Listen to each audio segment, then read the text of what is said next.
Good afternoon. I'm very excited to be here. I've been looking forward to this, and I think I've had Twitter contact with some of you already, um, which really made me look forward to this even more because it tells me something. It tells me about your engagement. It tells me about your connectedness to the world, that you use new media to engage internationally. And as you can see from the topic of my presentation today, I really want to share some of my own experiences, not only from a research or education point of view, but also from a personal point of view. I know we are all here because we love sport, right? So, I think the discussion today can be very much about, some of the things that I've experienced in the world of sport. And I invite you to, engage in the conversation straight away. I'm not at all married to what I've prepared. We can basically go through everything, but we can also stop on the first slide if there's something else that you want to talk about. So it's all up to you. If you have questions, just raise your hand and we'll deal with them as well. So I just hope we're going to have a nice hour or so, or 1.5 hours or so, and we all get something out of it. We all learn something about it. What I've prepared for you is based on, I guess, an international study that we have been engaged in for about 10 years. I will probably talk a little bit more about that study later on. It's called SPLIS, Sport Policy Factors Leading to International Sporting Success. It is a study about looking at the sporting systems of different nations, in particular the federal government, national government, what kind of sport policies they have, and how these policies, in more or less extent, lead to international sporting success. But I'll keep the results of that study for a little later. What I do want to do is focus on a number of countries that I'm probably a bit more familiar with, being Australia. And those of you who are good in accents, you probably may have picked what my long-term background is, the Netherlands. I came to Australia 20 years ago, so I feel a little bit of, split through the middle person. I'm half Aussie, half Dutch. I'm very proud of both those, backgrounds, and I'm sure you feel the same about your country. Maybe very quickly to give you a bit of context about my background. I started pretty much like you guys. I knew very early in life that I wanted to do something in sport. My first degree was physical education, but I already knew at 12 or 13 years of age that I wanted to be a PE teacher. Why did I want to be a PE teacher? Because to me it meant that every day I could play sport. Now what's better than playing sport every day? So I went to university in a town called Groningen up north in Holland. Did my phys ed degree, and after my phys ed degree I thought, okay, so now I'm going to be a phys ed teacher for the next 40 or 50 years of my life. Maybe not. So then I did my master's in human movement sciences. So rather than just PE in a classroom, human movement sciences broadens your scope a bit. You start thinking about, the functioning of the human body and, the exercise science underpinning it. And of course, then the link between sports and science becomes much more pronounced. And even after that degree, I thought, gee, there's probably a little bit more to do. So I became involved in the Netherlands in a new industry. And just imagine how quickly things go. Only 20 years ago, there was no sport management degree in the Netherlands, nothing. And I became involved in the first of those courses. Together with a few of my colleagues, we set up the Sport Management Institute, which is still functioning in Holland. But since then, there's been 10, 15 universities that have adopted sport management courses. And then in those days, suddenly there was a fax. Believe it or not, some of you may ask me, what is a fax? It was this ancient thing where you put a piece of paper in a machine and you dial a number, and then at the other end of the world, the piece of paper comes out. You write something on it. Can you imagine how ancient that is? But in those days, it was state of the art. A fax came from Australia and it said, we're looking for a lecturer in sports marketing. And this fax was sent to a whole range of people around the world that the people at Deakin University at the time knew from conferences, and I was one of many. But I was probably young enough and not bound enough to, you know, a mortgage and kids and a wife. And so I thought, this is nice. You know, I can go to the other side of the world, paid, to become a lecturer in sports marketing, still, you know, work in sport all the time and just see what the other end of the world is like. And I applied for a job, and obviously, because I'm here, I was successful in getting that job. Went to Australia for a couple of years, that was the idea. And a couple of years became 20 years. A couple of years became 2 kids who were born in Australia and are now more into cricket than into football, for example. And at Deakin University, which was my first employer, we basically perpetuated what was started in Holland. Deakin's program was the first sport management program in Australia. Well, for that reason, still. And I had a wonderful time there, basically learning there wasn't much out there. On the one hand, you were lecturing. On the other hand, you were going to the sporting organizations, learning about their practices, and helping, in a way, you know, educating the next generation of professionals. And throughout all of that opportunity, if you like, because the academic discipline of sport management was so young, there was a great need to not only read books, because there weren't any books actually. There were generic business books, but there were sport-specific books. So on the one hand, we wrote them. You know, many of my colleagues and myself were involved in writing those books. But we also had to go out to industry all the time. We engaged with sport, not only in Australia, but I had the good fortune of keeping my connections in Europe and also in the US alive. So I had a really wonderful opportunity engaging with all those sporting organizations around the world. And so I guess that was a long way of showing you that this topic is not something that, you know, I just plucked out of thing to talk to you about. It is actually for pretty much all my life. It's a passion. It is my major interest to compare nations and to see, you know, how is it possible that in one nation something works perfectly and you copy and paste that to another nation and it's not working.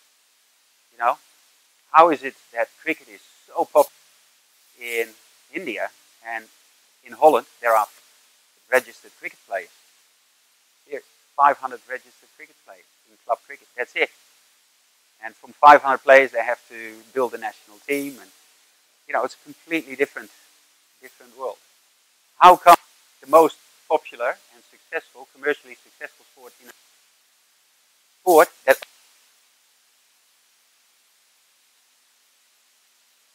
successful? Country of 20 people, $1.5 billion in TV rights. You know, how is that possible? You know, that fascinates me. That is really, really wonderful to look a little bit deeper and go behind the scenes and ask yourself the question, how is it possible that, you know, there's so much difference? So, you know, we'll get to it. What I do want to share with you is those 6 countries, and I've obviously picked countries, one of them, you know, the countries that historically for the past 10 years have been tagged as the most high opportunity areas for economic development in the world. Not only because they're big, but also because they have all kinds of things going for them. And much over the last few days has been spoken about your new Prime Minister and how much positive energy and momentum he is starting to generate again on behalf of India. It's being noticed. You know, he's having a... and what I want to talk about is how is that possible to translate into the development of sport And I've specifically linked it to success in sport, success in outcomes, highly ranked players in the world, successful at Olympics or World. So, in order to set myself up to do that, and again, if there's things where you say this is, I don't really know what he's talking about, please raise your hand and we'll have a chat about that. But the way before, we go to where are they now in elite sport and comparing those 6 nations with each other, I want to have a brief and also 4 drivers of the business of sport, the business being, what does not make money in sport, because that in itself is fuel to the engine that will deliver elite sport success. So talk about sport business, why is global competitiveness, what makes nations actually perform on the world stage. And you can look at that from a generic economic point of view, but you can also look at it from a very specific sport point of view. What do you need to be good at in the sporting delivery system in order to deliver high profile athletes? Then, a bit of speculation and crystal gazing if you want. What's going to happen in 2032. I want your opinion in that as well. Maybe you have views on which sport less so.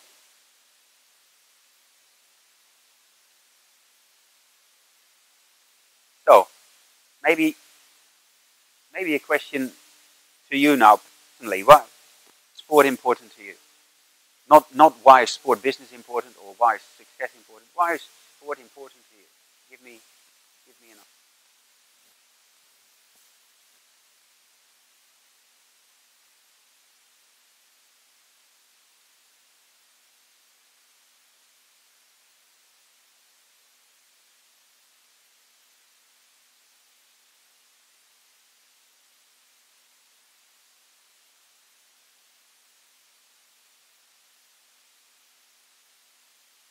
Earning capacity.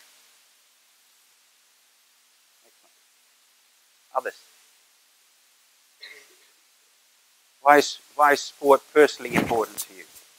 Yeah.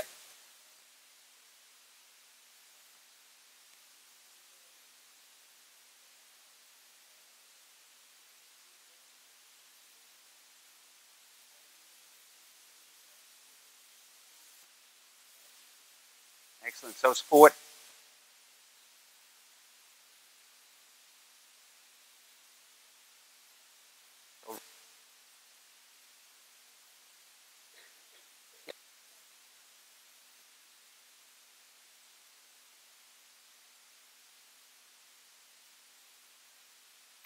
Learn new cultures, see new countries, Yep. experience different places than just my own country. And then I can compare or understand how it works differently, how infrastructure is different in each country, Yep. and probably work towards that. Excellent. Yep. So explore the world through sport. Others? Yep. It's something more different, like the mentality of most of the people over here, like if you're successful, you're either a doctor or an engineer. But I feel like sports and the business of sport would be like something like, on the same lines as he said, like we're all passionate about sports, so we would like to work in that field, much more motivated. Yeah, well, I can certainly testify to that. Marketing is boring, but sport marketing is fantastic. Yes, I agree, for sure. Okay, so, part of that reason is also why sport is commercially so attractive. Sports, and what I've put down here is that major sporting events are a platform. A platform as in, you put yourself on that platform, be it a business or a person or a politician or you name it. You associate with that success or you associate with that excitement of sport, and suddenly the world takes notice. People want to know about either the successful sport person or those people that make the smart move of how to associate with that success. Some do it better than others. Some sponsorships, for example, are brilliant because they link the sporting performance to what the product is about. you know, Nike or Adidas, you know, sporting goods, obviously because it has an association with sport, they do it brilliantly. Other organizations, less so. You know, it's a lot harder, increasingly hard, for example, for a fast food company to positively associate with sport. They still do, but if you start looking around the world where tobacco sponsorship has phased out and alcohol sponsorship is now being noted, and you know, people are wondering, is that what the associative power of sport is to be used for? Fast food is also on the list, on the hit list. You know, it's a lot harder for those organizations to use that platform for elite sports success. Now, just that we're all on the same page, I've quickly summarized what sport business really is. And there's two ways of looking at it. One, it's the financial objective. So, is it about making money, or is it about making a surplus?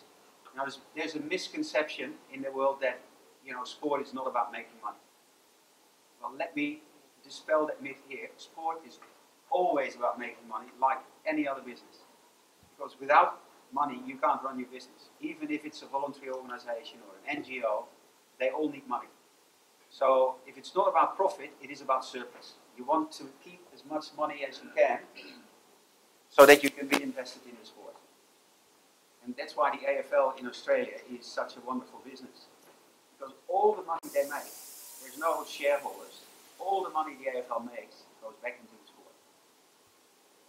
Now, you may criticize them for not putting enough back into grassroots sport, that's a different discussion. Most of it goes back into elite.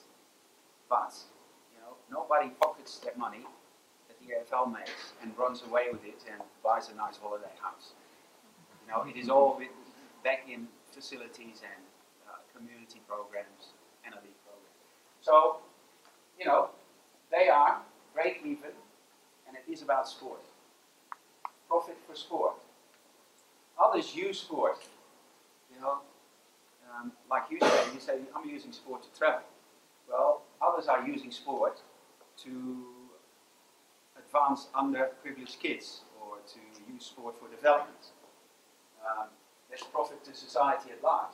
Or sponsors use sport to profit their business.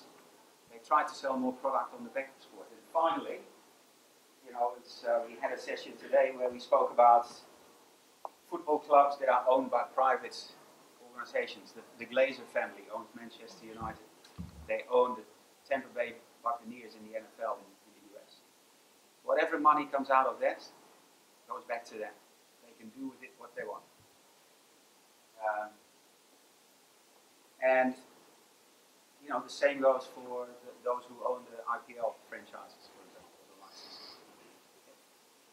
So, in terms of examples, a for-profit sport business is Man U. A break-even or surplus organization would be the IOC. You know, all the money goes back to sport. Adidas would be a good example of an organization using sport to sell their products.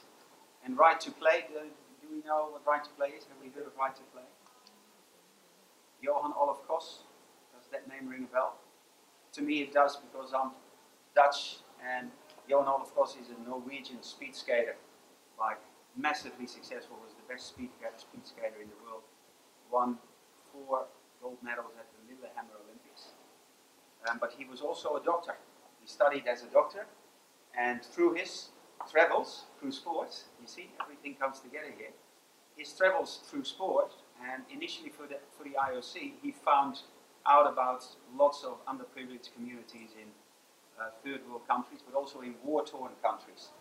And Right to Play, he set up Right to Play because he knew that sport could relieve the pain of those kids, in particular in conflict areas. That if you throw a ball, you know, on an empty pitch, and those kids were just, you know, wandering the streets, as soon as he threw a ball in there, the kids would congregate and start playing the game. And so, Right to Play, that's the name. They have a right to play, and sport therefore became a means to an end. And Johan, in particular, is now raising tens of millions of dollars a year using sport to advance society. So that's sport business. All of it is sport business. make money or not, or make a surplus. It's all about the business of sport. So, if you start thinking about how you can make $1 or how you can make a rupiah out of sport, you have to really change your mindset and ask yourself, rather than just think along the lines of, well, there's cricket, and there's football, and there's hockey, and you know, we organize a game, and that's sport business. No, if you really try to dissect what sport business is and where the opportunities are, and I hope it will be, yeah, it's working. Then at the core of it all, sure, at the core of it all, sport activity. You know, without sport, no sport, right? You have to have that sport activity. But that's only at the very core of it, at the center. There's different ways of looking at that core activity. You can play, which means that you put on your shorts and your shoes and your shirt, and you go out there, get sweaty, and play the game. Be it, well, I'll come to that in a minute. But you can also sit on the couch or, you know, on your handheld mobile and, you know, watch sport. The one thing I have to share this with you, Star Sports 1, 2, 3, and 4. I have never ever seen so many repeats of the last test between Australia and England. And I've never seen so many different ways of dissecting, you know, one little match into televised entertainment. I was flabbergasted. And then this morning in the gym, 1987, Pakistan against England, 1992. Amazing, yeah, absolutely. You know, I saw footage of Australians that I'd never seen before, but here flew by 2 or 3 times. Anyway, watch and listen, and you know, if they won't put it on if nobody's watching, believe me. So there's a demand for it, and it might be, you know, in time slots where there's not much else going on, but still, you know, in a country like India, there's probably, I don't know, 100, 500,000, 1 million people watching it. Quite possible. And of course, the third way is, well, here's sport, how can we use it? In various ways that I've already identified. So, if we further chop it down and say, okay, where are the opportunities if we take it one level down again? You know, you can broadcast it, you can listen to it, you can live stream it, you can actually go to a stadium, believe it or not, and watch it on site, watch it live. It's the least preferred option these days, certainly for those who make money out of sport, but it is still possible to go to a stadium and watch it. You can play sport at different levels. You know, as a recreational player, or as an elite player, or indeed at the highest level of amateur sport, or maybe even in the twilight between amateur and elite. And maybe you are an aspiring elite athlete, but you haven't been picked up by the system, but you play at the top of the amateur league. But look at this. You know, what does that say about commercial opportunities in sport? The opportunities, mostly identified in terms of sport business opportunities, are where sport is not played, sport is not watched, where sport is used. Sport as a tool, sport as a means to an end. As a sponsor or corporate hospitality or as an advertiser, gambling, the biggest growth area in sport in the world. And I don't have to tell Indians and cricketers in particular about the opportunities and also threats that are there in gambling in sport. Education, research, social benefits of sport and the health benefits of sport. Amazing array of opportunities. And if you think that's it, well, think again, because there's even the wider context in which you can place all of this, such as virtual sport. You know, did you know there's world champions in online gaming, online sport these days, who make more than most professional athletes that we know from playing real sport? They make literally hundreds of thousands or some even millions of dollars by playing virtual sport. They sit on a chair and they just push a few buttons and they're very good at it. Of course, there is real sport, but you know, it also, again, all of this context is a means to an end. It facilitates interaction. Not only interaction for example, online, but between communities, between cultures, between nations. You know, some of the biggest sporting contests in the world would not ever happen in face-to-face interaction because people hate each other. But on a sporting field, they become great battles and great means of engagement. You know, there you go, engagement. A factor here that we also haven't mentioned yet, but there's a huge, massive industry that feeds into everything that is in the middle there. Sporting equipment, including shoes, apparel, but also hockey sticks, cricket bats, footballs, climbing equipment. You know, I was in my local bike shop the other day in Melbourne looking for a bike for my 7-year-old, and my attention was drawn, there were the bikes, and my attention was drawn away from the kids' bikes to this beautiful machine. It was, you know, a yellow bike, you know, this thin in the middle, but, you know, this wide on the side, and basically had a computer next to it, and you could, basically, I design your own bike. I lifted it with one finger. The price tag on it was $9,000 or something. So when the gentleman came up to me and said, "Are you interested, sir?" I said, "No, I'm buying a bike for my daughter, sorry." $9,000 for a bike. But, you know, that's sporting equipment. And there are people, you know, buying those bikes. A lot, actually. We call them the Lycra Brigade in Melbourne because, you know, office workers who decently dress up make themselves look stupid when they take on the Lycra shirts and, you know, all this, and the little pot bellies come out and they go, you know, on their $5,000 bikes down Beach Road. It's a huge industry. And last but not least, of course, the venues, you know, where all this sporting stuff takes place. And what the venues are doing, we had a session this morning at the Australia-India Business Week, where some of the venue operators and some of the people who design the interactive space came together. So the hard bricks and mortar and, you know, the buildings then become interactive play arenas, if you like. So the sport is happening on the field, and the food is being sold here, and your completely wireless networks are prompting you that, you know, something interesting is happening. Did you miss that goal? Okay, well, just click here so we can give you a replay from 5 different angles. And by the way, we now want you to participate in a competition. You can win a signed jersey, and you can meet the players afterwards if you, you know, give us a quick little bit of information on your preference for fast food, and then you can enter for free and blah blah blah. You know, that's all happening in the venue space. Wonderful opportunity. Later this week, I'm going to Kochi, where Startup Village and some other major IT organizations are. Basically, the only thing they do is come up with new ideas for this type of stuff. In particular, software development, where we just try to bring together all the opportunities that technology can offer us to engage in this space. Very exciting, just very exciting. And India is at the forefront of it. I mean, that's really one of your major industries of development. Any questions so far? Any observations? Just a very quick overview of you know, how this translates to the rest of the world. And I apologize to the cameraman because I'm walking left, right.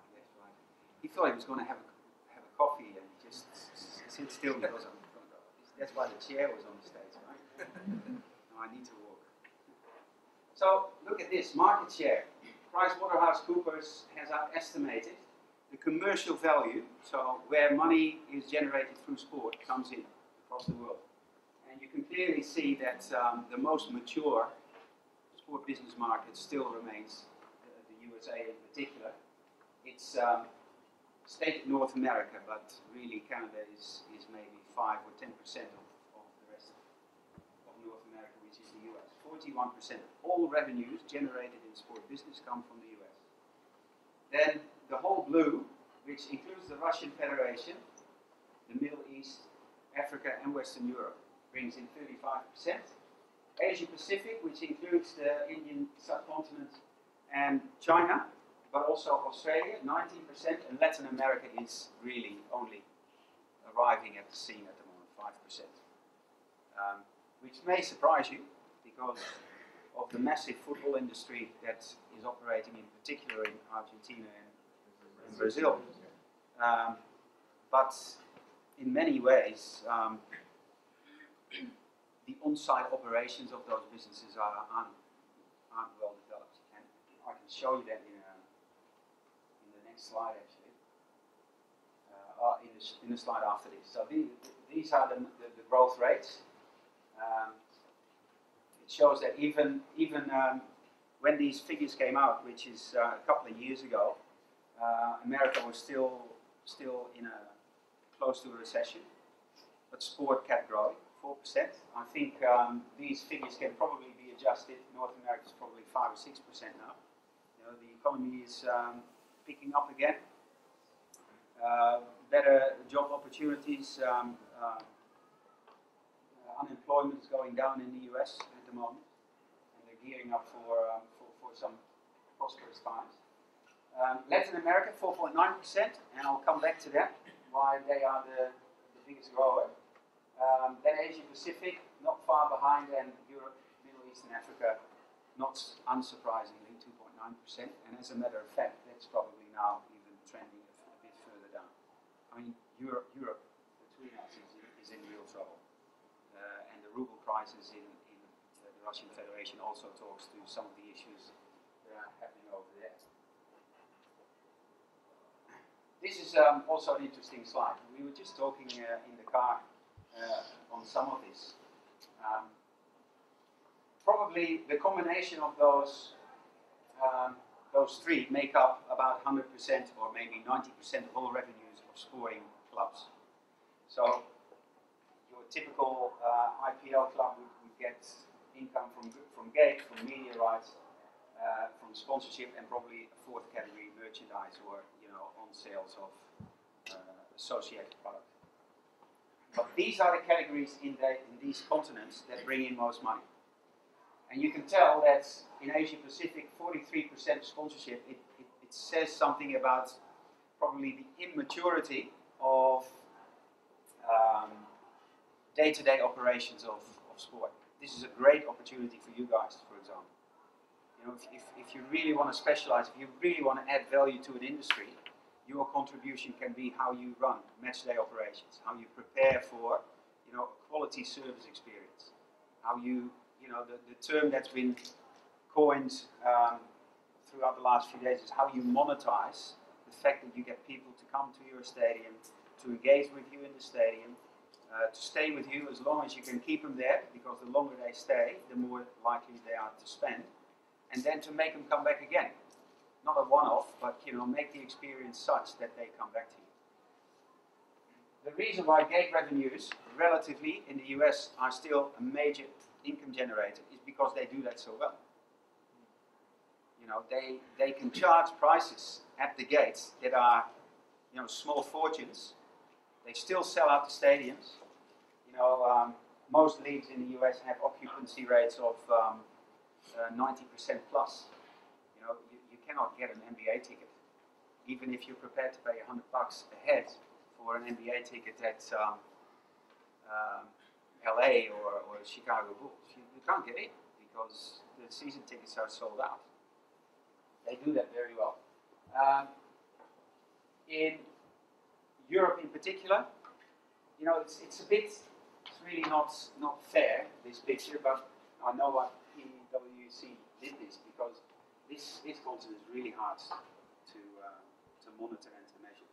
And as a matter of fact, if you take it out, this probably would, or the previous picture would drop by 2 or 3%. Africa really, there's not much happening in sport business yet. South Africa and a few of the northern African countries, and that's about it. Relatively easy job, right? You multiply the number of eyeballs that you get when people look at a screen. You incorporate the advertising rights that you can demand in that market. You project that 10 years ahead, and it gives you a ballpark figure of what the value of your media rights is. Now turn that into the task that you have in getting satisfied customers into a stadium, all 50,000 of them, make it safe, make it enjoyable, decrease the importance of winning, because you don't want to run a stadium where you only run a losing team and be dependent on that team solely. Even if the team loses, you want them to come back because you give them a fantastic experience.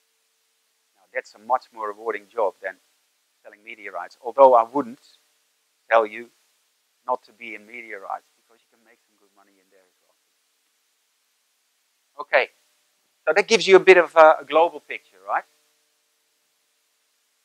Now, till what time do we have? Right. Okay. Okay, that's we've got another 3.5 hours to go. Is that okay with you?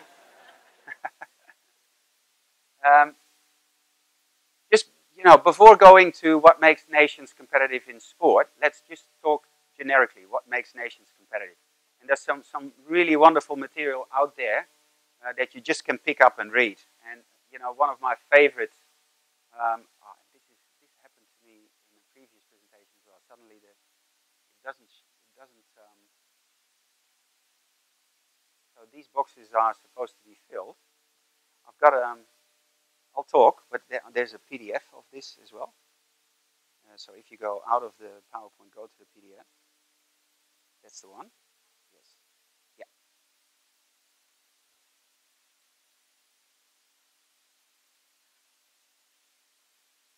Yeah. If you just try to find it, yeah, it's probably number 15 or something.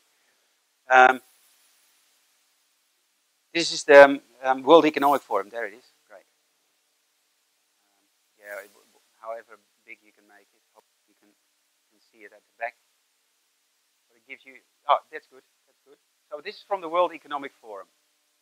Basically, they've created an index for all countries in the world, and they basically said, okay, if economic life was a competition, which countries would come out on top? Which countries would be, the most likely to win gold at the World Economic Games? And they identified those factors that are most likely to give you that advantage when doing business in an international environment. And basically what they said, okay, there's 3 kinds of economies. And they are premised on a number of factors that make you part of those economies. They are basic requirements, they are efficiency enhancers, and they are innovation and sophistication factors. And what they've done is all countries in the world basically are either factor-driven economies, they are efficiency-driven economies, or they are innovation-driven economies. The simple logic is that if your basic requirements are in place, like governmental institutions, primary schools, infrastructure, so roads, electricity, sewerage, etc. If you have some kind of macroeconomic environment, so linked to a currency that's relatively stable, so you can buy the same loaf of bread for the same price today as it is tomorrow. And last but not least, there's some basic health and primary education requirements. Factor-driven economies, the basic requirements are there. Then, to advance to the next level of economies, those who are not only basically founded, but can become efficient. Now, what's the definition of efficiency? What does it mean to be efficient?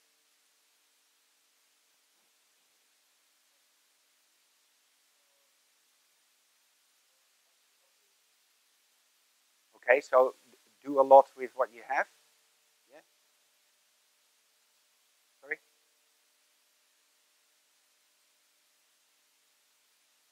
Okay, optimum usage of your resources. That's very well put. Yeah. Excellent. Another good one.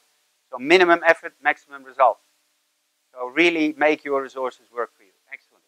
So efficiency-driven economies. When people become smarter, there's not much wastage, are driven by higher education and training. You know, a higher level of professionalization. Literally, professionals, people who actually are educated to do those jobs. Goods market efficiency, so the easy transfer of basic needs in households, but also by businesses, and an easy exchange of those. Very important one, labor market efficiencies, which in effect means that if there is demand for a certain type of labor, it can be easily accessed. Because if you can't, say, you know, garment manufacture, we need 1,000 people within the next 3 weeks because there's a big contract with Japan that we need to service, and those people can't come because there's no sufficient or efficient labor, that contract will go to another country or another state. So if you are efficient in your labor supply, you can capitalize on opportunities that otherwise wouldn't be there. This in turn is based on financial market development because you need money to quickly source that labor.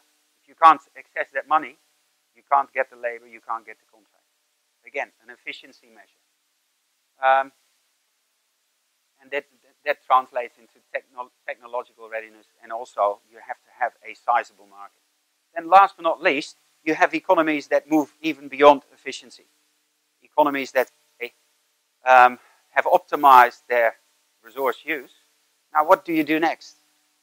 If you're efficient and your basic requirements are in place, what do you do next? Innovate. Yeah, you try to outsmart yourself almost. Like, you know, we do things the best that we can. Yeah, but are we doing the right things? We may be very efficient, but are we doing the right things? Maybe we should do something completely different. Or maybe we are thinking of solutions that nobody else has ever thought about. Then you become truly sophisticated in your approach and innovative. Now you can take this approach across, you know, economies generically, but of course within economies you have different sectors of industry that, you know, can also be divided in these categories. So in a factor-driven country, you can very well have certain industries that are very sophisticated and innovative, niche industries. But overall, this index is about the nation as a whole and its competitive ability to deliver. Now I wonder, oh, I can't use this anymore, can I? So C, yeah, good, yeah, that's fine, great. Now this is the picture of our 6 nations. I hope you can see them all. The Netherlands, right here, on the global ranking, number 8. 8th most competitive country in the world. Australia, 22nd. China, big riser in the last iteration, 28th now. Russian Federation, 53. Brazil, 57. India, 71. So I'll give you a bit of a, you know, a ranking of competitiveness. Just, you know, a little bit of trivia. This is one of my favorites. Holland is here. It's just a little bit under the top of the 8. How many people live in Holland?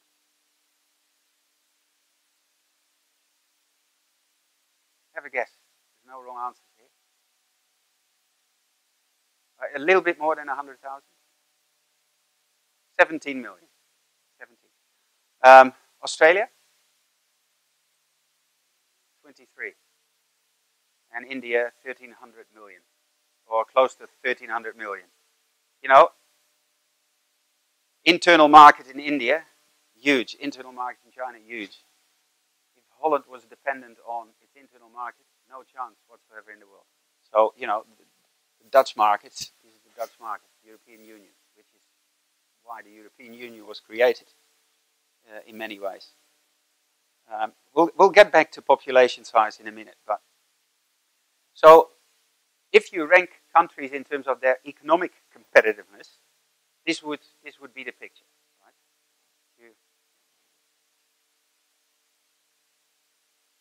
No, just, yeah, we can go to the presentation now, I guess. Yeah, hopefully.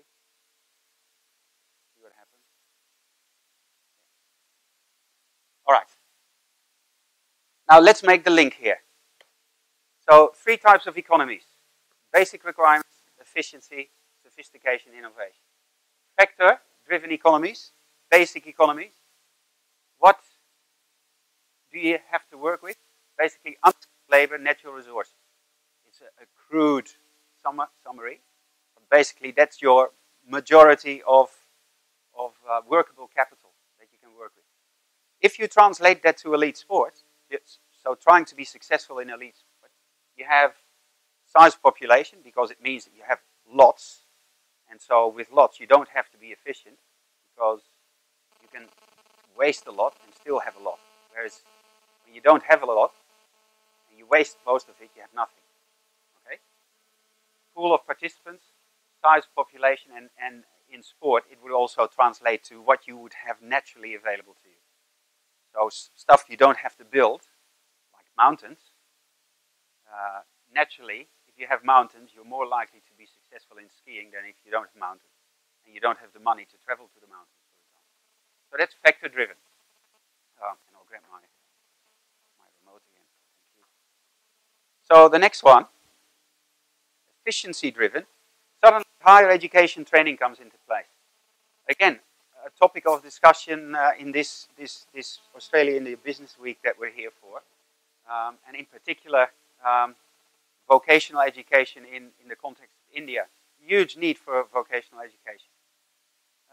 Well-functioning goods and labor market, capital investment, technology, and access to a sizable market.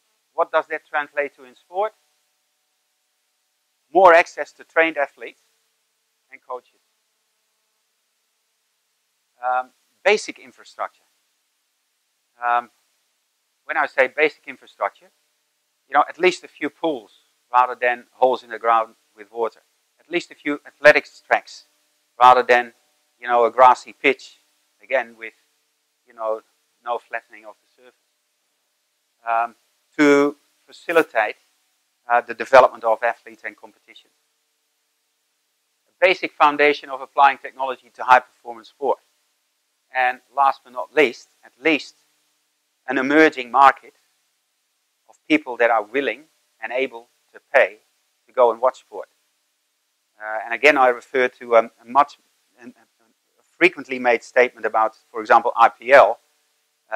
One of the managers of, I forgot the team, but one of the teams said, a fan to me is someone who is willing and able to pay 50 rupees to attend a match. Now, 50 rupees, if in Australia you wouldn't get a piece of popcorn for, but an emerging market for spectator sport, multiplied by the numbers, you've got something to work with, right? So, efficiency-driven second stage. Innovation-driven economies are, about the ability to produce new, different goods and services. Stuff that's not there, that people have thought about, that fulfill the same need, but at a higher or more sophisticated level. In elite sport, this translates to consistent performance. High performance at a consistent level that doesn't depend on a freak accident of having a great athlete. And when that athlete retires, performance dips. No, there's a few more, because there's a system that delivers consistent performance. The competition between those different organizations elevates all of them. Because if one organization's here, the other is here, this one outperforms, this one, in order to ever win again, at least needs to get to this level, but probably is striving to get to this level because they want to win. And that type of competition lifts the whole industry as a whole. And last but not least, and I'll come back to that in a more elaborate way as well, but I can give you the example now. No, I'll keep that till I discuss some of the results of Spliss. But the broad statement is that you would have to invest in applied science, in a structured way of trying to make people think about how things can be done differently. Hence the emergence of quite substantial sports science facilities around Australia at the different universities, because it's the only way to take the sport and the performance to the next level. Okay. Now, hopefully, okay. Summary. So if we would compare all the nations in the world based on these principles of global competitiveness translated to sport, then factor-driven economies would look like those economies where there's hardly a developed sport participation system, where there's really not an opportunity to, pick up the phone and say, I'm interested in hockey, can I join your club because I want to play on a Saturday, and I can only attend if I can grab the bike and go there because my parents don't want to drive me there. That's a very developed system versus you want to play hockey, well, grab a stick and go out and do something because there's no competition. Two extremes. So elite sports success is largely dependent on the people that you can tap into and the size of the people that you can tap into, and some good willing volunteers who will share their limited experience with you. Efficiency-driven sport economies have, an emergence towards some level of structured competition, at least at amateur level, and maybe even to the point that people become pretty good. They can contend in national competitions, and the freak talents will be so good that they can actually participate in international competitions. And then, last but not least, the innovation-driven sport economies have complex and comprehensive national sporting systems, not limited to one or two sports, but probably 10, 15, 20 sports that have very sophisticated national structures, where there's pathways that move from low-level amateur competitions that are regional, district-based, to national competitions, and so on. And they engage with organizations that are not in the business of sport themselves, but can help them to run their business better. Innovation-driven sport economy. Yes?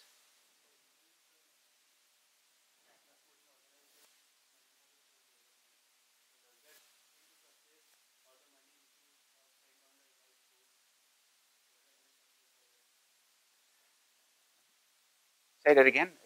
Does Allman? Yes.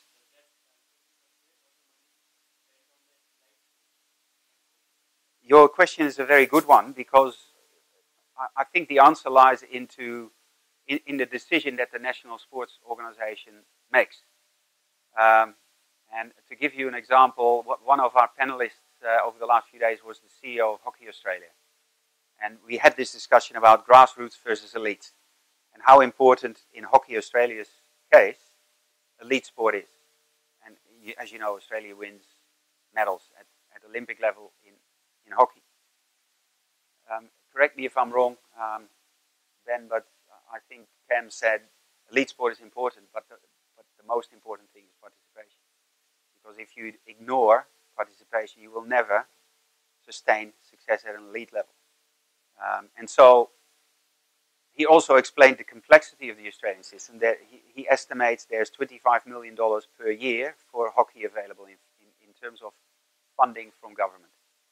Hockey Australia controls 10 million of it.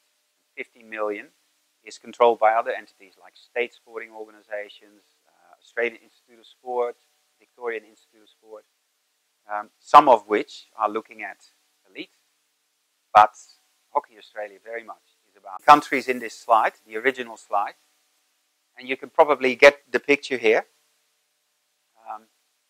From left to right is progression from factor-driven economies, and this is World Economic Forum data, to innovation-driven economies.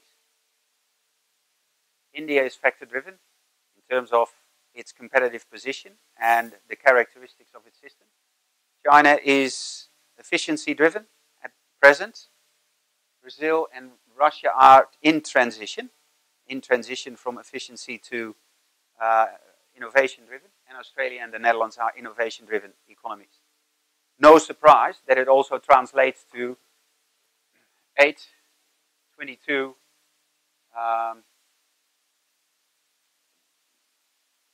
China, 28, 57, 53, or 53, 57, 71. So an exception to the rule is China, which probably is also going to tell you something about where China will, maybe not in the next report, but the report afterwards. China is very rapidly moving towards an economy in transition. They, by the way, in the previous iteration, they were like in the 40s. Now they're in the 20s. So they've made some significant changes to their structure in order to become more competitive, including a few free trade agreements, for example. So, if that's part of the picture,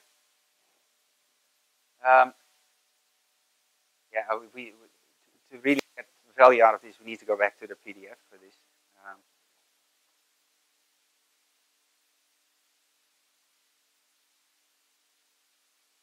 So the next pictures will show you where those different countries have strengths and weaknesses.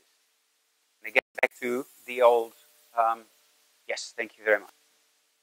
So the gray line are emerging and developing Asian economies, the average of all those countries in your region.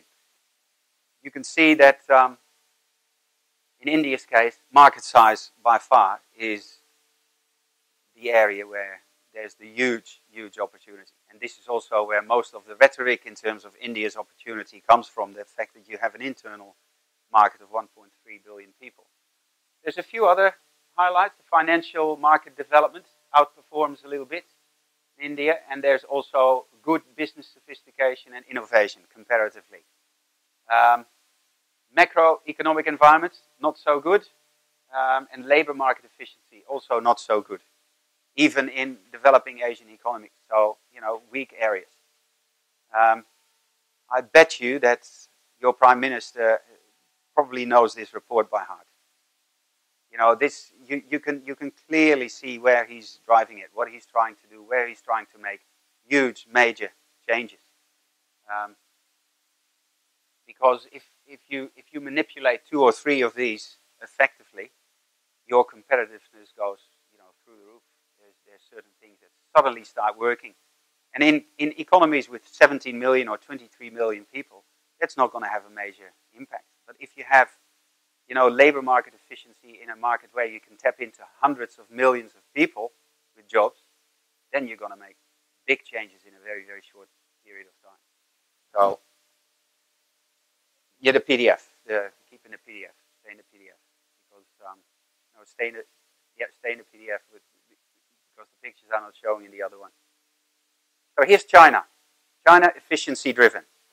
China, of course, no surprise, market size is a big one. But China is also very good in emerging and developing Asia. So this is directly compared to the Indian data.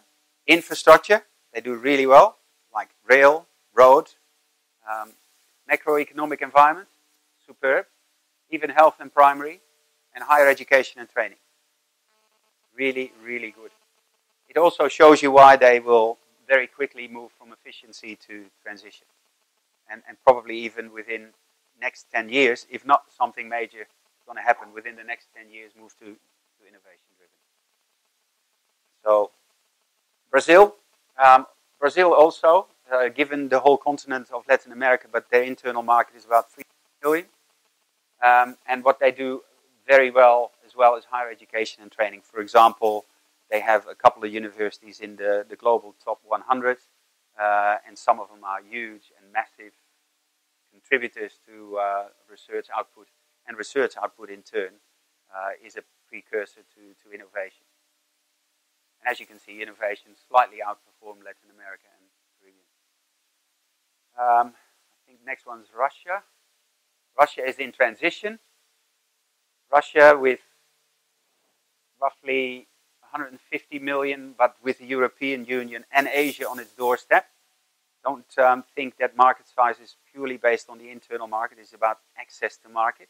And so they sit neatly between Europe and Asia. So their market size is a big opportunity. Higher ed and training is pretty good, and infrastructure is also pretty good. Then we look at, I think, Australia next. Australia is compared to advanced economies. So the grey area is the average, and Australia in particular is very sophisticated in financial market development, which in shorthand means that they have quick and easy access to relatively cheap capital. And the transactions are such that you can very quickly move money to where it's required. And it's all relatively cheap and very efficient. Macroeconomic environment, pretty good. Yes? Yes?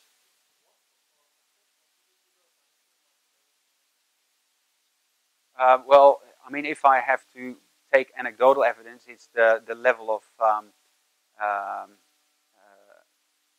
proactive risk regulation that has kept Australia out of the global financial crisis, where the rest, fell into it. And this has to do with the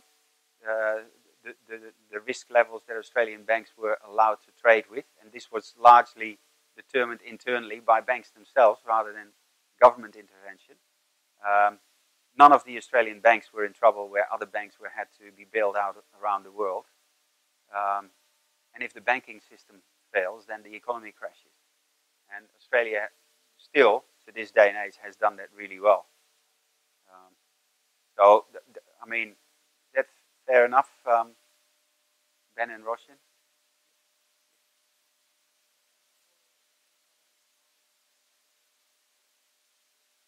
Yes, for sure. Yeah, so it is about internal operational efficiency of the institutions and the policy environment that facilitates that, and the macro political environment is very important in that regard. Yeah. And so, at the time of the GFC 2007 and surroundings, what does the government do in order to facilitate a process where people don't lose confidence in business? Where do they invest government money? Do they go out on big buying schemes, or do they infuse, industries that are struggling with new investment money? What kind of decisions are made by government? And the Netherlands. Now, the only country with no particular advantage in market size. They're doing okay, but not great. But higher education and training in advanced economies, infrastructure, institutions, and I guess, an expression of the confidence of the global society, the global community in institutions in the Netherlands is that the International Court of Arbitration is in The Hague. You get very important international institutions located in your country because there is a genuine confidence and trust that it will be run in the way that it would benefit, in this case, the global society. Innovation and business sophistication. And, some of this is not a coincidence. It's almost a direct derivative of the Netherlands not having a lot of land, no natural resources. So you really are forced to do other stuff, services industries in particular, and be very smart about it, because if you don't do that, you don't have anything else to sell. Let's go back to looking at Australia, where, and this is a bit of a personal opinion, but we've been relying on digging up stuff from this major continent for far too long, and we've not really used our ability to sell resources and invest some of the revenues of that into other areas. And it's still happening. I mean, Australia is still largely dependent on your progress and on China's progress. If there's, for whatever reason, a downturn in economic growth in India and China, Australia is going to be in trouble. It's not necessary. It's a derivative of lack of vision of our government. Excuse my arrogance here, but you know, we could have done so much more in terms of investing major income from a resources boom into other areas where we would become lesser dependent on the growth of other countries and digging up our soil. That's, you know, lack of business sophistication, if you like. It also tells you about the spread of businesses that are there in those countries. Okay. I think we can go back to the PowerPoint now, I hope. Okay, closing statements, right? Now we really move down to translating this to success in elite sport.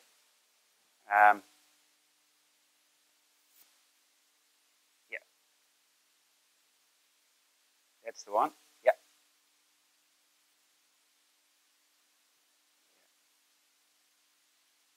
Got it here. That's the one. Comparing the contestants. Now, first line there, population. Australia, 23 million. Brazil, 200 million. Netherlands, 17 million. India, 1243. China, 1360 million. And Russia, 142. Now, that tells you something about the base level potential. Now, noting, and I firmly believe in this, that every single person in that population, I personally don't believe there is any competitive advantage in, call it cultural diversity. Because if the Dutch are tall, the tallest people in the world, comparatively, okay, they win medals in volleyball. But it means that all those tall people can't be good gymnasts. So what they're good at in volleyball, they lose in gymnastics. So that diversity and those sports that you need certain physical capabilities for, that will pretty much, you know, average out across all nations. So there's no real advantage in body shape or, yeah, per sport, but across the board, no. So every single person in that population pool represents an opportunity to be good at something, be it sport. So those numbers to me are absolute. The more you have, the more likely it is that you will be successful, full stop. So the question is, what do you do in order to mine that talent that you have available to you? Now, on those numbers, it's probably fair to say that Australia has done the best job in terms of elite performance in sport. This is the medal rank in the last Olympics. This is the worst result of an Australian Olympic team in 12 years. Australia was, I think, number 4 or 5 in Sydney, 7 or 8 in Beijing, and now 10 in London. Australia is an innovation economy. So in terms of where from here in sport, it basically means there's nowhere else to go. You know, if Australia wants to, you know, go this way again in elite sport, what can they do? They can't do more with their talent pool. They can't build more clubs. They can't hire better coaches. They can't organize more commercial competitions. They can't build more facilities. The only thing Australia can do to mine their 23 million people is research, innovation. You know, invest in sports science. You know, to absolutely try to get everything out of their athletes that's possible. The 1%ers, that's what Australia can do. Brazil, pretty good, 22, 200 million. An economy that is, you know, still not fully functioning when it comes to competitiveness. Their growth potential, you know, almost a factor 10 in terms of population pool, substantial. You know, Brazil can go places. Netherlands, same story as Australia. Nowhere to go. As a matter of fact, the population is decreasing in Holland. It's one of those societies where the impact of a greying society is felt hardest. There's no immigration or hardly any immigration, low birth rates, and you know, the majority of the population in a couple of years will be 40 plus. Whereas a third of India is under 15. Is that right? Under 20 or under 15? You know, your youth potential is smashing. India, for that reason, factor-driven. You know, in India, you're not even efficient yet. And you may think, oh, that's not good. Well, as a matter of fact, it's wonderful. You know, in terms of potential, in terms of the overused word of opportunity in India, it's actually not an overused word. The potential is massive. If India starts to get there in terms of efficiency, the potential is, you know, the sky is the limit. I did a quick calculation. Australia, on average, 40 medals at the Olympics over the past 3 Olympiads. You know, a bit more in Sydney, a bit less in London, and just around that mark in Beijing. 40 medals, 23 million. If India was to win the same amount of medals per head of population, you would win 2005 medals at the Olympics. You know, of all, not gold, you know, gold, silver, bronze, 2005. There's probably only 600 or 700 available, so it's not possible. But to give you an impression of what Australia does with its population pool, they win the equivalent of 2005 medals at the Olympics if they would have the size of India. So that's bloody efficient. China, to that extent, is probably doing one of the best jobs in world sport already, but they do it with 1,300 million people. They're second on the medal tally. They're operating efficient, but they're not even touching innovation yet. So for that reason, even at number 2 in the Olympic medal ranking, China has still huge potential. They can still grow with that population pool, and probably will. My prediction is China will start topping the medal rankings in Rio, and probably then in the 2 Olympics after that will, you know, it might still be a contest with the US in Rio, but after that, forget it. You know, China will, for probably 3 or 4 Olympiads, totally dominate the Olympic medal tally. And Russia, for that very reason, you know, at 4 at the last Olympics, pretty much back into contention after a bit of an absent period. Still a very healthy potential for growth. So these are the trend lines.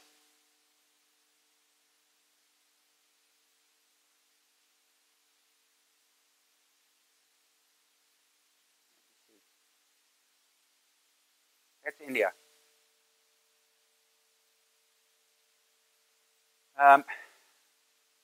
Just before, I realize we're on. This is actually totally expected. You know, research will show you that when you host a home Olympics, the average number of medals that you get extra,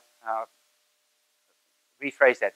England, based on that past performance, were predicted to win 9 extra gold medals, and I think they won 12 or 13. They were like really good. But if you track all Olympics that were hosted, the host nation on average would win that amount of medals extra because of the home court advantage. So this is very this is normal, and China will now probably plateau and probably go a little bit up here again. The expectation about the UK is that they may stabilize and do really well again, because they have, unlike Australia, after Sydney, the funding in Australia went like this. In the Olympiad, straight after Sydney funding, the government wasn't interested anymore. They said, okay, we've had our home Olympics. Now let's see how we can do this with a bit of less money. UK have said, no, we're not doing that. We're at least, you know, stabilizing it for another cycle. So there's an investment, an ongoing investment there for the UK, probably to capitalize another Olympics on their hosting ability.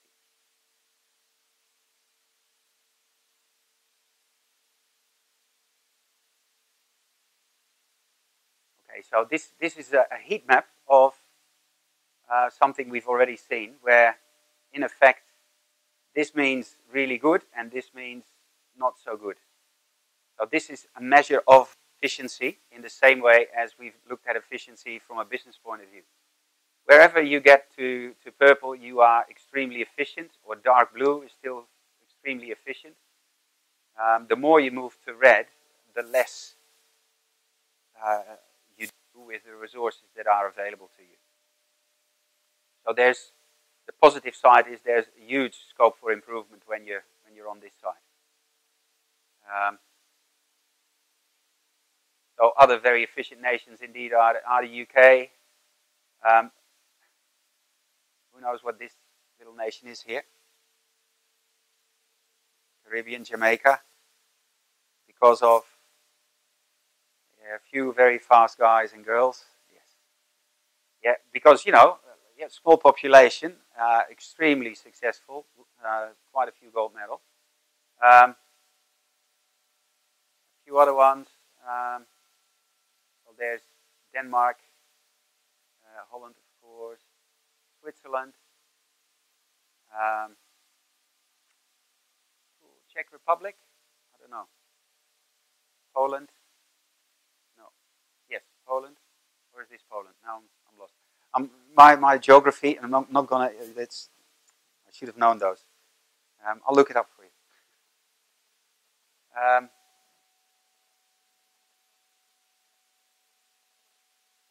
So this is just a trend line extrapolation. Yes, please.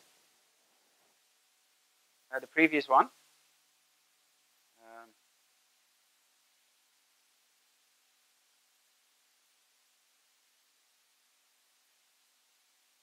You go back to the previous one. Not working. Yes, what was your question?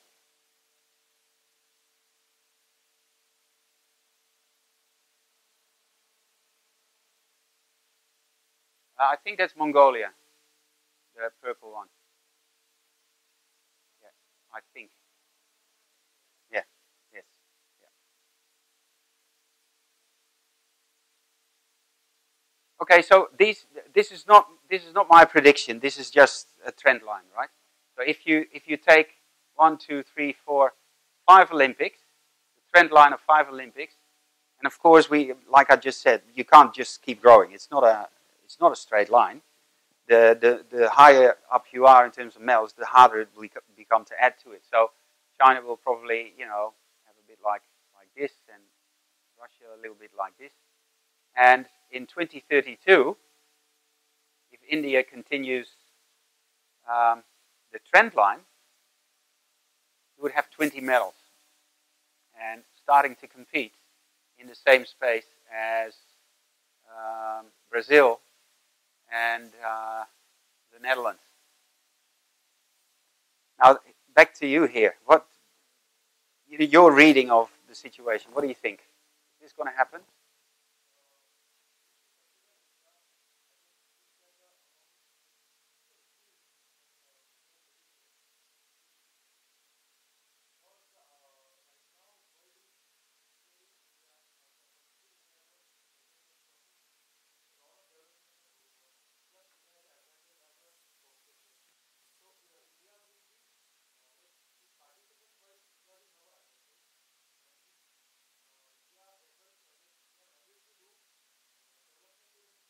Yep. Okay. So you think that this there's going to be a break upwards? Yes, please.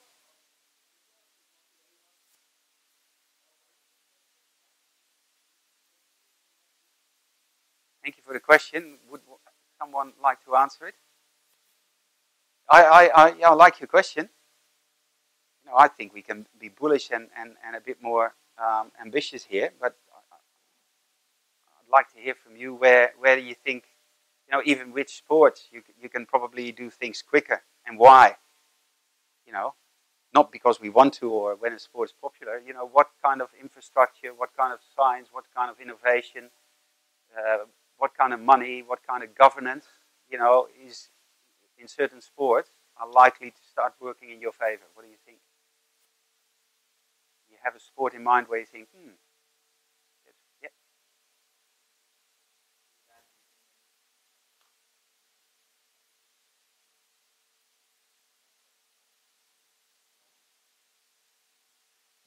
what's being said here is we have no proper planning vision. Yeah?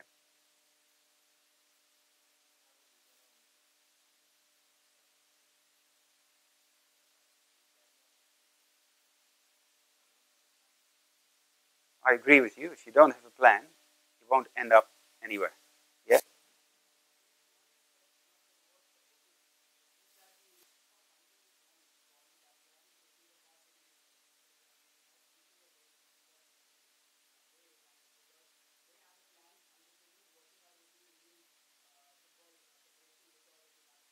Mm-hmm.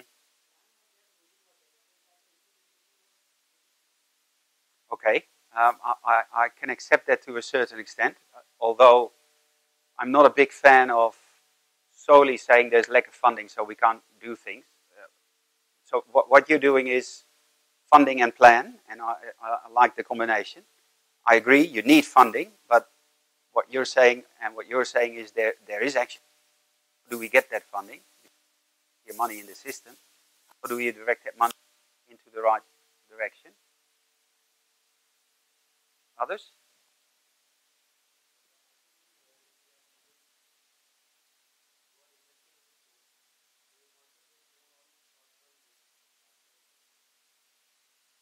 Absolutely.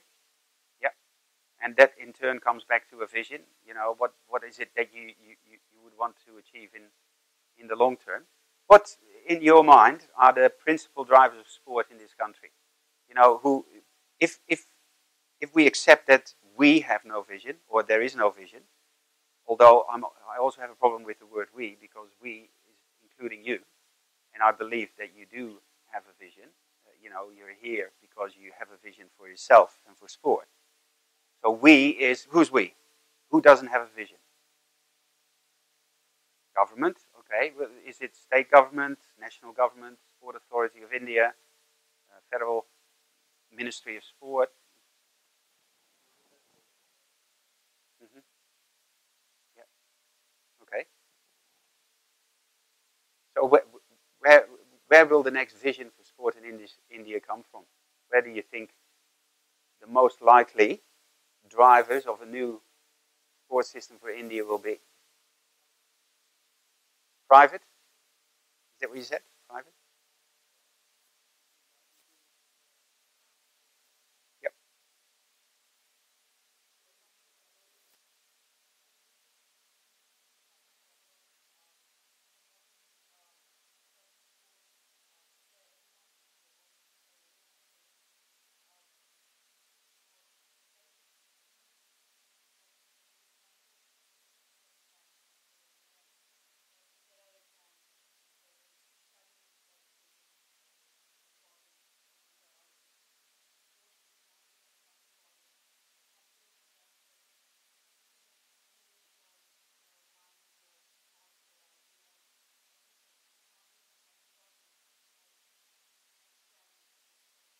Mm-hmm.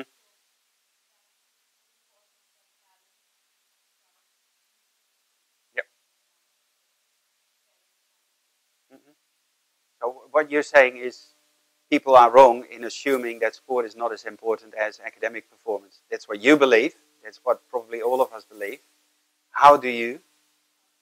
That's right. You know, and you're right. You know, that's you guys. Even your parents. I don't know your parents. You're probably here because at least they allow you to do what you want to do. How many of them would say, you know, is there a career in sport? My dad told me 30 years ago, you know, you have to become a professor.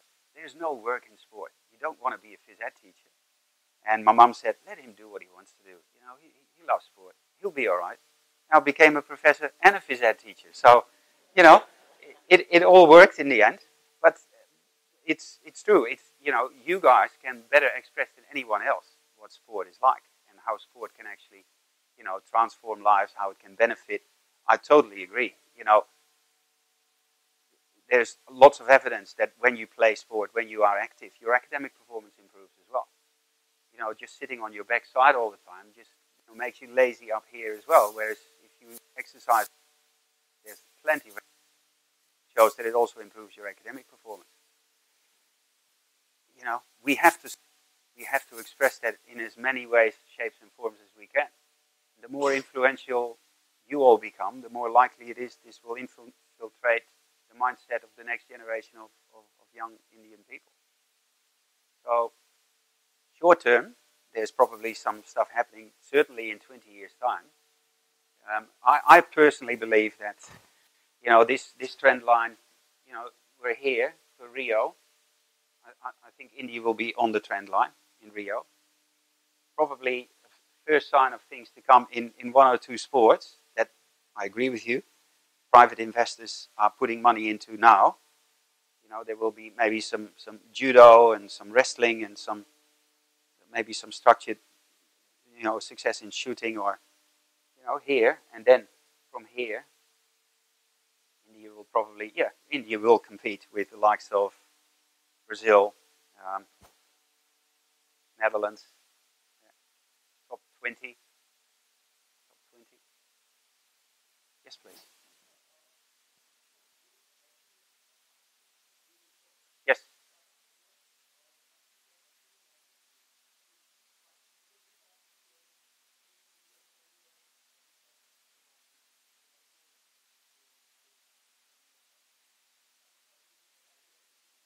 Yeah. Yeah. That's a wonderful question, and the answer is maybe a bit unexpected. It has very little to do with sport management, and it has a lot to do with culture. And if you go back into the history of sport and how sport came to be, you've probably had this in the history of sport or in some of your classes or textbooks. But modern sport, the foundations of modern sport largely came from England, industrialized England.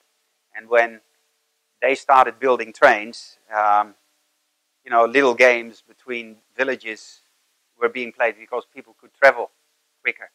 The establishment of football clubs in England and also in the Netherlands, the founding dates of those clubs coincide with the building of the first railway station in those cities, because they suddenly could come and play against each other. So my short answer to your question is, it's been 200 years in the making. Club football, club cricket, and a range of other sports started to happen at the beginning of the Industrial Revolution 200 years ago. So club-based systems have been developing for such a long time that culturally, you talk 10, 15 generations of people that have grown up knowing sport only through a club-based system. So if you ask any Dutchie or German or Brit, where did you play your sport? They will say, well, where did you play my sport? This is a silly question. In the club, of course. Club sport. And there was no need for sport management because it was a communal thing. Like what you say, communities came together and congregated at the cricket oval or the football pitch. And it still happens. I mean, when I go back to Holland and visit my family on a Saturday, you don't come for a coffee on Saturday, but you can go to the football club for a beer and watch the kids play in their matches and sideline and catch up on all the stuff that's happening. So it's culturally, that's non-educational. I'm not saying that it's all hunky-dory and everyone's playing club sport in Australia or Europe. That's not true. And there's participation problems there as well. But it's a different proposition. Here, you can't build a club-based system from scratch. It has to be a different way. And, it's happening. Private initiative, private providers, NGOs, but also business people are starting to offer opportunities here for people to play. All of you can be successful business people in starting to, indoor cricket or soccer or, modified versions of the game. There's a lot of opportunity in that space. Yeah.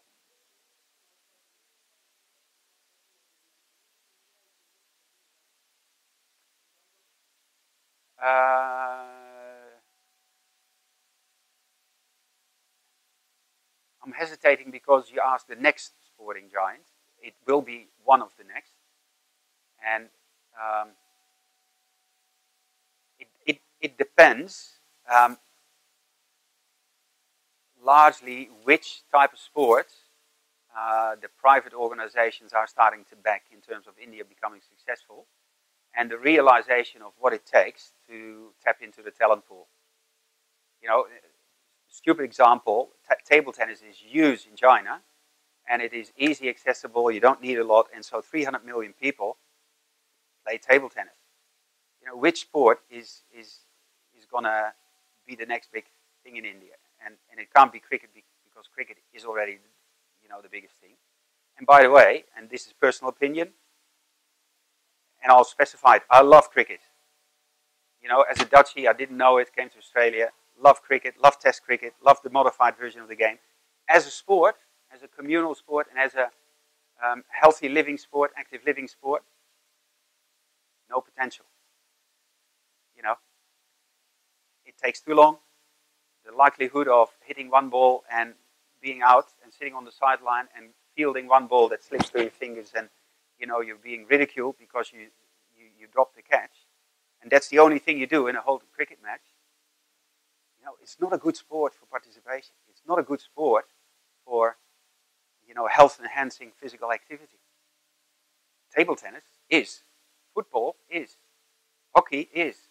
You know, it is a genuine test of physical and mental skills, and it, you know, makes you exercise, makes your heart go, makes your lungs go, exercises all your muscles. So I'll throw that back at you guys, because, you know, again, much of this will be determined by what you decide to invest your time and increasingly your resources into. And, you know, I think it's a pretty safe bet that you invest in those things that ultimately are good for you as well. Not only fun to do, but are good for you. You know, the benefit that I got from being a soccer player and growing up on soccer and knowing what it is to be physically fit, and, you know, the test of skills and kicking with your right and your left and heading, and, you know, a wholesome physique. You know, I'm not trying to sell soccer to you, but, you know, I'm giving you my personal background, and just, you know, objectively, what would you invest in as a business person? You'd always invest in something that has mass market potential, you know, so it's scalable, that has low risk, and low risk in sport means that mum needs to like it. If you get injured quickly and mum tells you you can't play that sport because it's too rough, or, you know, they can kick your teeth out of your face or whatever, you know, they are the decisions you have to make. Which sport is open, accessible, easy to play, fun to play, easy to understand, low level of entry because everyone can do it, everyone can, you know, kick a ball, and most people can throw a ball. Pretty hard, you know, to hit that bouncer. It's pretty hard to, you know, take that curly one, and as soon as you get one in the face, you're not really interested in playing anymore, are you? When you're a 5-year-old. Yeah, and you know, so I'm trying to take passion for the beauty of the sport, because I love cricket. I do.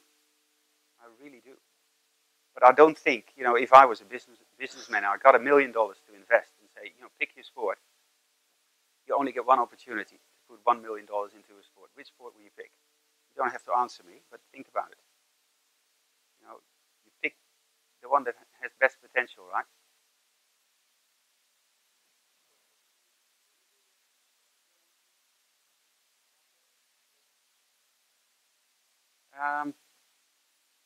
If you give it time, or in business, yeah. I believe in ISL. Yes.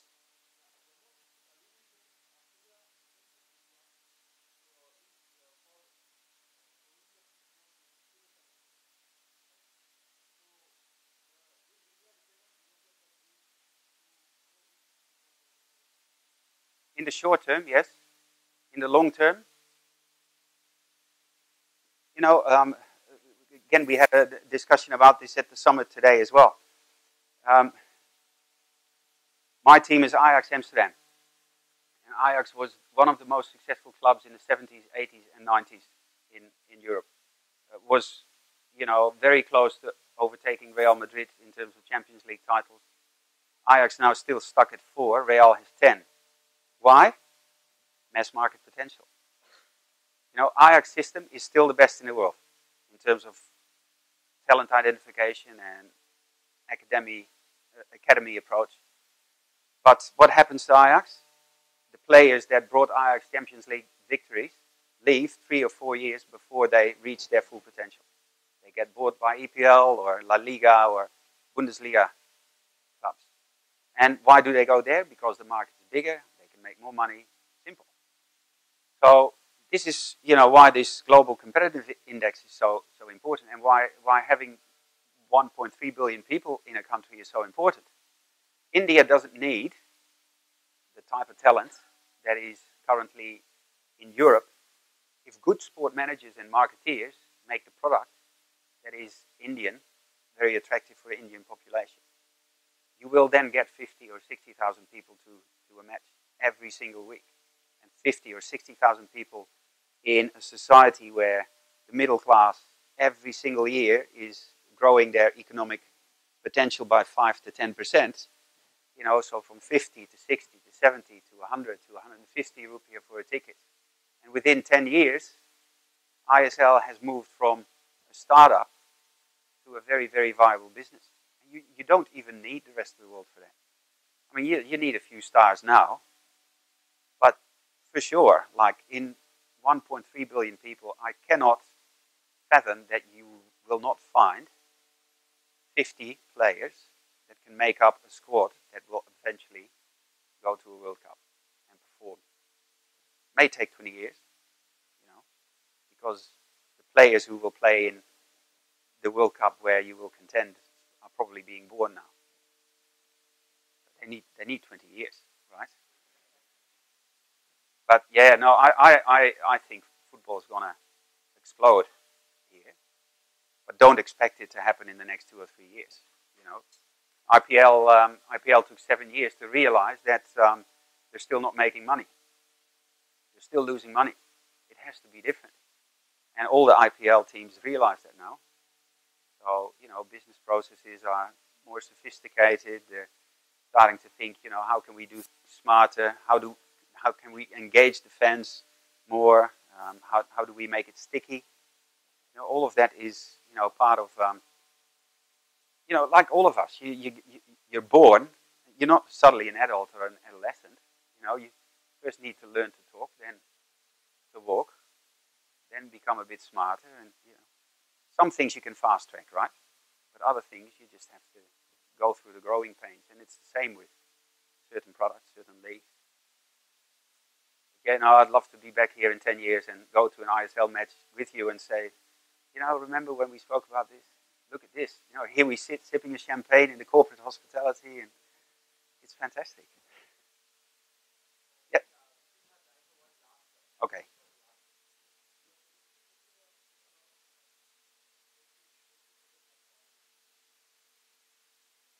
The project over there.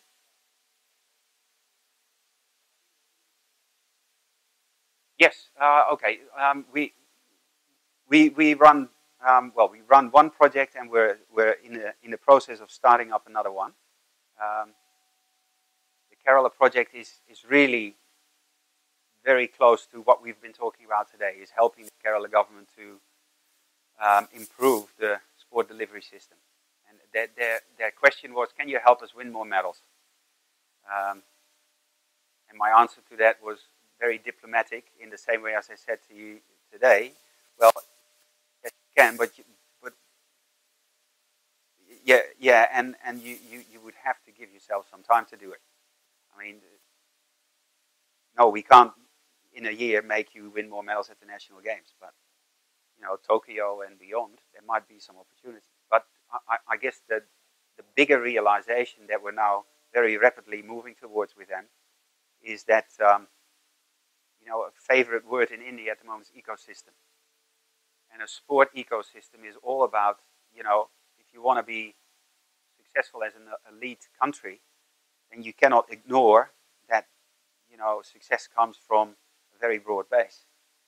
And in Kerala as well, there's now a realization that, okay, we can't compete compete with Australia in the swimming pool if we only have 3 Olympic pools in a city the size of, you know, a quarter of the Australian population. So there's 3 pools in a city of 2 million people. And I took the example in Kerala saying, I live in Melbourne. Melbourne's a city of 4.2 million people. I live on the coast, so 700 meters from the beach. If I then go less than a kilometer north, there's an Olympic-sized pool. If I go less than a kilometer west, there's an Olympic-sized pool. And if I go less than a kilometer south, there's an Olympic-sized pool. I can walk in 4 directions to get my kids to a swimming pool and let them train. So I took that as an example to say, certain things you can fast track, but certain things you can't force. Because if you don't have access to facilities, or have access to coaches, or have access to expertise, you can be the best talent in the whole wide world. Even Usain Bolt doesn't have a good food nutrition. He loves KFC. But he's talented enough, but he's a freak accident, right? You know, the point I'm trying to make here is that if you want, out of those 1,000 people in your talent pool, that one Usain Bolt is a freak accident. All the other 999 need access to facilities and coaches. And start early.